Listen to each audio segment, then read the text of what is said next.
Oui, Madame la Présidente de séance, chers collègues, merci de me donner la parole. Je ne partage pas tout à fait le même optimisme que mon prédécesseur, ni même la façon plutôt, j'allais dire, idéaliste qu'en a faite Madame la Première adjointe.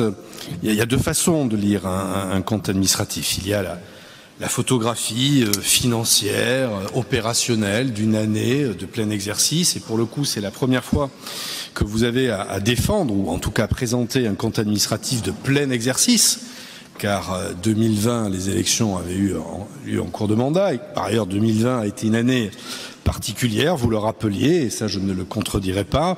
Les effets de la pandémie se font encore sentir, c'est un peu plus de 20 millions d'euros qui auront été mobilisés en 2020, et on voit encore quelques reliquats qui impactent notre situation. Donc il y a une photographie à l'année N, c'est la première sur laquelle on pourra juger de la cohérence des politiques publiques que vous avez mis en avant, et avec ce souci que vous avez, mais c'est l'exercice qui veut ça, de valoriser votre politique, et quasiment de façon laudatrice.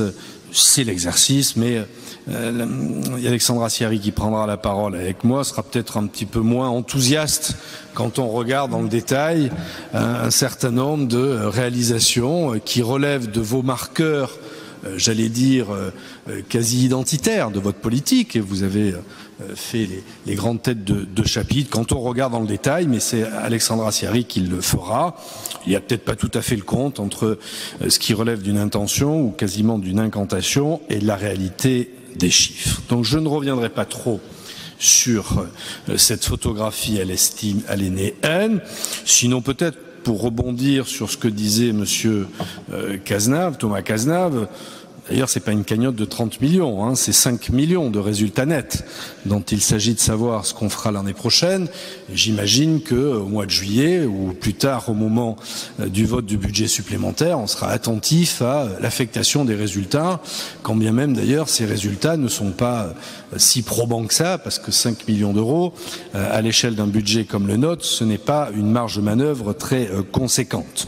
Donc moi, je ne m'attends pas à, j'allais dire, des miracles sur cette cagnotte, parce qu'elle n'est que de 5 millions et elle va vite être absorbée par vos mouvements.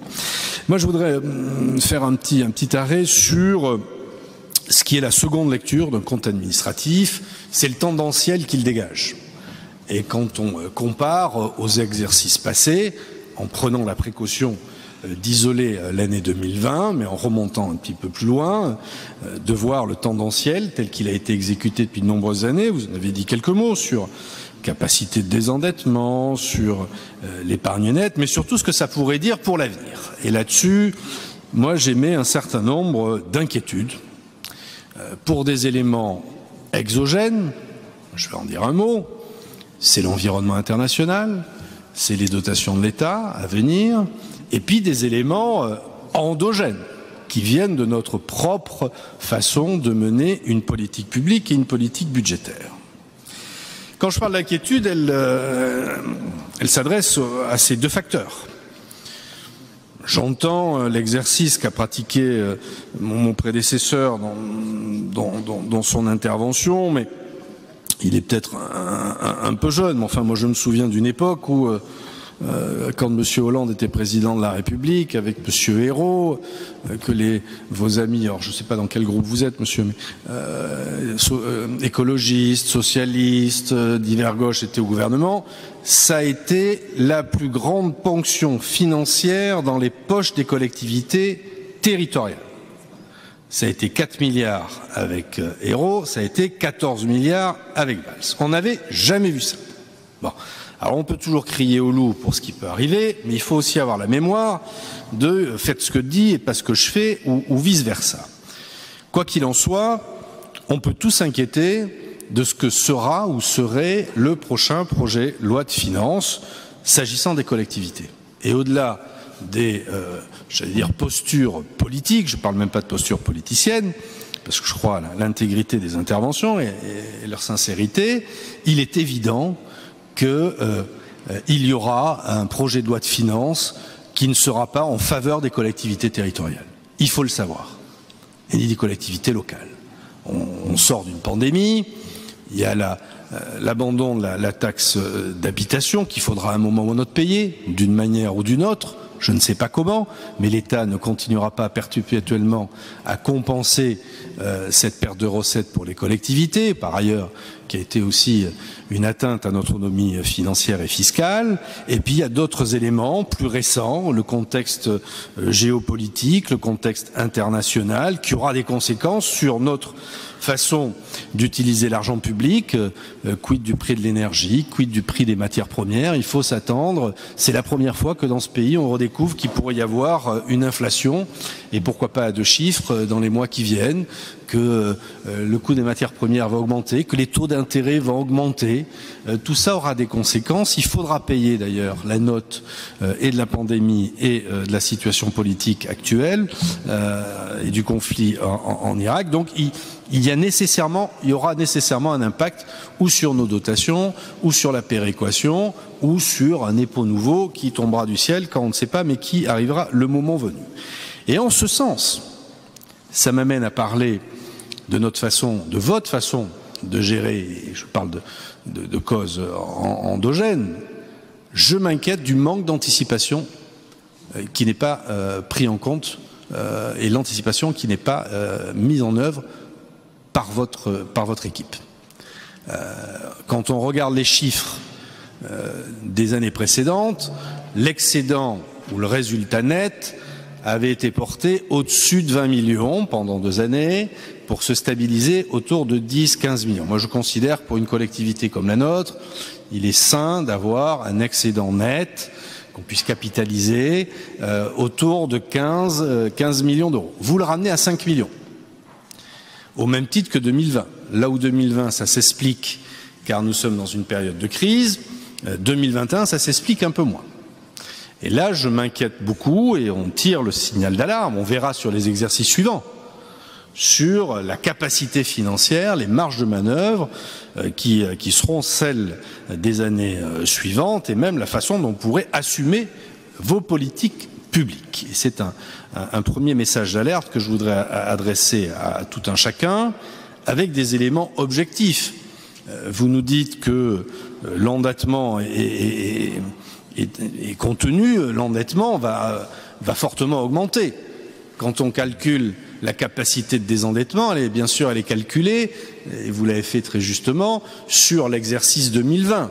Ce qui est intéressant, ça va être de calculer à partir de 2021, ça va être de calculer l'impact des 40 millions d'euros qui ont été mobilisés. Là, on rembourse 27 millions d'euros, l'impact de cet endettement supplémentaire. Qu'est-ce que ça va donner et comment nos critères vont à un moment ou à un autre se dégrader. Donc là-dessus, premier élément d'inquiétude sur l'endettement. Deuxième élément d'inquiétude, j'en ai déjà parlé, on vit ça à côté d'un excédent net qui se dégrade. Malgré, comme le rappelait très justement Thomas Cazenave, un effet d'aubaine un peu inattendu au niveau des recettes fiscales de près de 30 millions d'euros, mais qui sont de suite absorbés par une hausse. Et là où je ne comprends pas votre raisonnement, mais je comprends l'exercice, de dire que les dépenses de fonctionnement n'augmentent pas autant que ça. Ou alors où est passé l'argent? Quand on voit le niveau de recettes supplémentaires, les dépenses sont mécaniquement augmentées dans des proportions identiques, puisqu'il ne reste plus que 5 millions de résultats nets. Et que par ailleurs, quand on regarde le détail du document budgétaire, notamment sur le chapitre 65, on n'a jamais autant dépensé. Il y a beaucoup de reports sur ce budget et peu de crédits annulés. Donc là aussi, il y a quand même un niveau d'inquiétude que je mets en avant. Je ne veux pas avoir un discours apocalyptique, mais moi je m'inquiète pour l'avenir des finances de cette ville. Les dépenses de fonctionnement ne sont pas maîtrisées sous votre mandature. Elles ne sont pas maîtrisées, elles se sont même alourdies, quand bien même d'ailleurs sur le chapitre 12 pour les dépenses de personnel, il y a moins de dépensés que d'inscrits, en sachant très bien que c'est des dépenses qu'il faudra faire parce qu'il s'agit des recrutements. On attend toujours le premier recrutement sur la police municipale et un certain nombre de remplacements de postes. Tout ça, ce n'est pas fait. Tout ça pour dire que et c'est révélateur de la présentation que vous en avez faite. Vous êtes souvent dans un discours assez incantatoire, qui valorise, c'est de l'affichage. La réalité est bien différente. Et sur l'exercice, et sur la tendance qui vient devant. Donc nous allons voter contre ce compte administratif. Je rappelle que le compte administratif n'est jamais que la retranscription des sommes qui ont été votées au moment des budgets. Nous allons voter contre les budgets et donc nous voterons bien évidemment contre ce compte administratif.